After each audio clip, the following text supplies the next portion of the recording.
Praise the lord. దేవుని నామమునకు మహిమ కలుగును గాక. ఈరోజు దేవుని వాగ్దానము, జనులారా ఎల్లప్పుడూ ఆయన యందు నమ్మిక ఉంచుడి, ఆయన సన్నిధిని మీ హృదయములు కుమ్మరించుడి.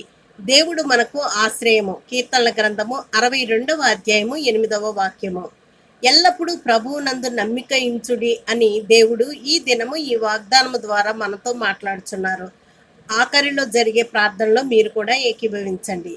ఈ లోకంలో జీవిస్తుండగా జీవితంలో ఎదురయ్యే సాధక బాధలను మనం త్వరగా ధైర్యాన్ని కోల్పోతుంటాము. ఆ బాధలను తట్టుకోలేమని భయాక్రాంతులైపోతాము. దేవుని అందున్న నమ్మికను కోల్పోతుంటాము. ఎందుకు జీవించాలి? ఈ బాధల నుండి విడుదల కలుగుతుందా? నిరాశ నిస్పృహలకు లోనే భీతిల్లుతుంటాము. అవును, మనం చదివిన ఈ వాక్య భాగం అదే అర్థాన్ని స్ఫురింపచేస్తుంది. మనకు ఆశ్రయమైన ప్రభువు సన్నిధిలో హృదయాలను కుమ్మరించి మన బాధలను చింతలను ఆయన పాదాల చెంత పడేస్తే ప్రతి పరిస్థితి దేని కాలమందు అది చక్కగా నుండినట్లు చేయును. ప్రసంగి గ్రంథము 3వ అధ్యాయము 11వ వాక్యము. ఒకనొక విధవరాలు సహాయం లేని నిస్సహాయురాలు. అదే సమయంలో ఆ విధవరాలు అప్పుల ఊబిలో కూరుకుపోయింది. లక్షలాది రూపాయలు చెల్లించాలి. చేతకాని స్థితిలో నిరాశలో కూరుకుపోయింది.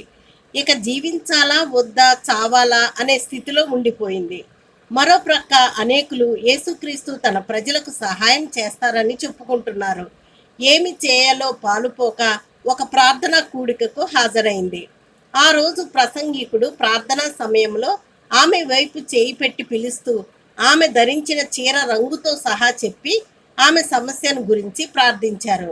ఆమెతో, ఈరోజు ప్రభువు నీతో వస్తున్నాడు, నీ ఆర్థిక సమస్యలు తీరును, నీ హృదయ వేదనను ప్రభువు గ్రహించారు, ఆయన నీకు ఆశ్రయంగా ఉండి నిన్ను సంరక్షిస్తాడని ఆ బోధకుడు చెప్పాడు.